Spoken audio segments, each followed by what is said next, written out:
सास हो, माँ मत बनो। सिमरन की नई नई शादी होती है। वो सबके लिए नाश्ता बनाने जा रही थी, लेकिन तभी वो रसोई में देखती है कि उसकी सास अनीता ने पूरा नाश्ता बना दिया है। ये देखकर वो हैरान हो जाती है। अरे माँ जी, आपने क्यों खाना बना दिया? मैं आ तो रही थी बनाने। शादी ब्याह की रस्मों में वैसे ही तो बहुत थक गई होगी ना। तो मैंने सोचा मैं ही बना देती हूँ। और वैसे भी हम दोनों सास बहू में तू बनाए मैं बनाऊं, बात तो एक ही है ना। बनाना तो हमें ही है, तो आज मैंने बना दिया, कल तू बना दियो, कोई बात नहीं। लेकिन माँ जी, मेरे होते हुए आप खाना बनाएं, ये मुझे अच्छा नहीं लग रहा। इसलिए अब मैं इस घर की बहू हूँ और मैं आ गई हूँ घर में, तो अब से मैं ही खाना बनाया करूँगी। अरे बहू, तब तो तू गलत बोल रही है। तू घर की बहू नहीं बल्कि बेटी है। और मेरी बेटी कभी कभी आराम भी कर सकती है। जरूरी नहीं कि हर वक्त रसोई में घुसी रहे। मैं ऐसा कभी नहीं सोचती। इसलिए तू भी ये सब सोच अपने दिमाग से निकाल दे। और तुझे जो ठीक लगे तू वही कर बहू। नई नई बहू आई है तभी दिखावा कर रही है अच्छी सास बनने का, वरना मैं भी जानती हूँ ये सारी सास एक जैसी होती है, अपनी बहू पर हुक्म चलाने वाली और उन्हें दबा कर रखने वाली। अच्छा बहू, मैंने सारा काम तो कर दिया है। अब बस बाहर जाकर तू खाना लगा दे। और आज वहीं पर बैठकर तू भी खाना खाना सबके साथ। नहीं नहीं माँ जी, आप सब खाना खा लीजिए और आप जाइए, मैं खाना लगा दूंगी। आप सब खाना खा लेंगे, बाद में मैं खाना खाकर बर्तन भी धो दूंगी, ठीक है? अरे बहू, इतने सारे बर्तन तू अकेले कैसे धोएगी? मुझे बुला ले, मैं भी तेरी मदद कर दूंगी। दोनों धोएंगे ना तो साथ में मिलकर जल्दी काम हो जाएगा। फिर बाद में बैठकर हम दोनों बातें करेंगे। क्या सही कह रही हूँ ना मैं? माँ जी, आपको नहीं लग रहा कि बहुत ज़्यादा ही कर रही हो आप? अरे 4 दिन बाद अपना असली रूप दिखाकर रहोगी, इसलिए मुझे कोई परेशानी नहीं है। आप अभी अपना असली और सास वाला रूप दिखाई दो। सास वाला रूप? अरे बहू, ये क्या बोल रही है? मैं ऐसी हूँ और सबके साथ ऐसे ही रहती हूँ। अगर तुझे लग रहा है कि मैं दिखावा कर रही हूँ तो कोई बात नहीं।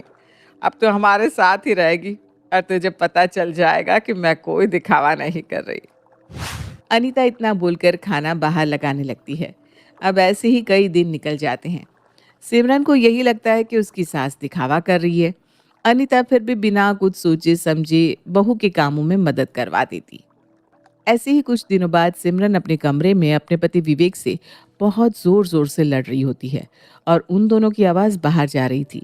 सिमरन विवेक से कहती है, सच में विवेक, तुम ना हद कर रहे हो। अरे तुम तो मेरी सुन ही नहीं रहे हो। ये तो गलत है ना। मैं तुम्हारी पत्नी हूँ, मैं तुमसे बात नहीं करूंगी तो किससे बात करूंगी? अरे हद तो तुम कर रही हो सिमरन। मैंने जब बोल दिया कि यही होगा तो तुम मान क्यों नहीं लेती? तुम्हें अपनी बात रखना जरूरी है क्या? और मैंने कौन सी गलत बात की है? मैं भी तो सही कह रहा हूँ ना कि तुम भी बिना बात के तमाशा खड़ा कर रही हो। उन दोनों के चिल्लाने की आवाज सुनकर अनीता वहां आ जाती है। अरे क्या हो गया? तुम दोनों इतना चिल्ला क्यों रहे हो? तुम्हारी आवाज कमरे के बाहर तक आ रही है और आवाज सुनकर मुझे आना पड़ा। अरे क्या हो गया? इतनी लड़ाई क्यों कर रहे हो? माँ बाप ही सिमरन को समझाओ। अरे सिमरन को लगता है कि मैं उसे कहीं घूमने लेकर नहीं जाता। आपको तो पता है ना मुझे कितने काम होते हैं। एक दिन की छुट्टी नहीं मिलती। मैं कैसे करूं? सिमरन गुस्सा हो रही है। अब मैं क्या कहूँ बताओ तो। ये सही है विवेक, माँ जी को बुला लिया ताकि वो तुम्हारी तरफ ले। और मुझे पता है ना, शादी के बाद आप मुझे कहीं घुमाने लेकर नहीं गए, पिक्चर तक नहीं दिखाई, और अब आप बोल रहे हो कि मैं समझू? नहीं समझ सकती मैं ये सब। देख रही हो ना माँ कैसे सिमरन बहस कर रही है इतनी सी बात को लेकर। और मुझे भी काम रहता है। मैं कोई टाइम पास थोड़ी ना करता हूँ। और अगर मैंने छुट्टी कर ली तो मेरी ही पगार कटेगी। अब ये सारी बात सिमरन नहीं समझेगी तो मैं क्या करूं? हाँ तो बहू क्यों समझे? अरे गलती तेरी है। शादी को इतना समय हो गया और अब तक तो बहू को कहीं बाहर खाना खिलाने तक नहीं लेकर गया। वो क्या कहते हैं, तुम लोग वर्क लाइफ बैलेंस कर लो, वो तू करता नहीं। बहू बेचारी यहाँ पर घर में बोर होती रहती है और आज तक तूने उसके बारे में कभी सोचा ही नहीं। मैं कह रही हूँ आज के आज तू टाइम निकाल और बहू को कहीं घुमाने लेकर जा, ठीक है? ये क्या है माँ जी? आप तो माँ बनने की कोशिश कर रही हो। अरे विवेक जी कह रहे हैं कि जब उन्हें काम है तो आप ये बात समझ क्यों नहीं रही? मैं पत्नी होकर समझने की कोशिश कर रही हूँ ना। और आप हो कि उनकी माँ नहीं उनकी सास बन के मेरी ही माँ बनी जा रही हो। अब सिमरन को उसकी सास बिल्कुल पसंद नहीं आती। वो अपनी सास से बात तक करना बंद कर देती है। ये सब अनीता को भी पसंद नहीं आ रहा था। कुछ दिनों बाद सिमरन अपने मायके चली जाती है। एक दिन मायके में अपनी माँ के साथ बैठी होती है, तभी उसका बेटा अरुण आता है। माँ, अब आप समझाओ अपनी बहू को, जब देखो पीछे पड़ी रहती है। आज तक ढंग का खाना नहीं दिया और मैंने कहा कि मैं बाहर का खा लूंगा तो बोल रही है नहीं, तुम्हारी तबीयत खराब हो जाएगी, तुम्हें नहीं खाना, तुम्हें घर पर ही खाना है। अरे ये भी कोई बात है भला माँ? अरे तो तू उसकी सुन क्यों रहा है? मैं हूं ना, मुझे पता है। मेरा बेटा कुछ भी करे मुझे कोई दिक्कत नहीं है, तो वो कैसे बोल सकती है? घर की बहू है, बहू की तरह रहे। हर चीज में घुसना जरूरी थोड़ी ना है। मैंने भी यही कहा उससे, फिर कहने लगी 2 दिन पहले आपकी तबीयत खराब थी, बाहर का खाओगी तो फिर तबीयत खराब हो जाएगी। माँ जी को जाकर बोलती हूँ मैं। फिर मैंने सोचा वो क्यों कहे, मैं ही आपसे बात कर लेता हूँ सीधा। अरे तूने बिल्कुल सही कहा। तबीयत तेरी 2 दिन पहले खराब थी ना, अब तो ठीक हो गया है। अब क्यों नहीं खा सकता? जा बेटा, कोई बात नहीं, बहू को बोलने दे, वो तो चिक चिक करती रहेगी, मैं संभाल लूंगी। आई बड़ी घर की चौधरी बनने। जा बेटा जा।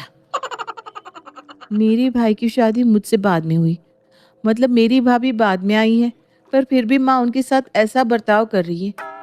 और मेरी शादी को इतना समय हो गया, लेकिन आज तक मेरी सास ने कभी मुझसे ऐसे बात नहीं करी। मेरी सास सच में मेरी माँ ही है, मैं ही गलत समझ बैठी। मैं अभी जाती हूँ और उनसे माफ़ी मांगती हूँ। सिमरन तुरंत घर जाती है और अपनी सास को यहाँ वहाँ ढूंढने लगती है, लेकिन सिमरन को उसकी सास कहीं नहीं मिलती। सिमरन अपनी सास के कमरे में जाती है, उसे वहाँ भी नहीं मिलती।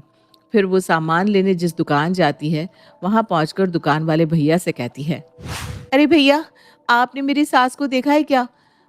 जब से मायके से आई हूँ तब से दिख ही नहीं रही। आपको कुछ पता है कहाँ गई मेरी सास?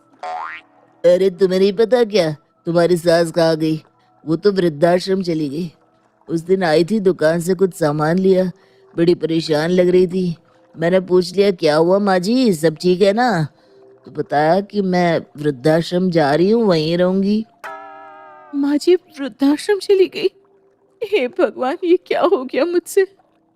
अपनी माँ के घर से ससुराल आई और ससुराल में माँ मिली तो मैंने उन्हें वृद्धाश्रम पहुंचा दिया। सिमरन को अपनी गलती पर पछतावा होता है, जिसके बाद सिमरन अपने पति के साथ अपनी सास को ढूंढने की कोशिश करने लगती है।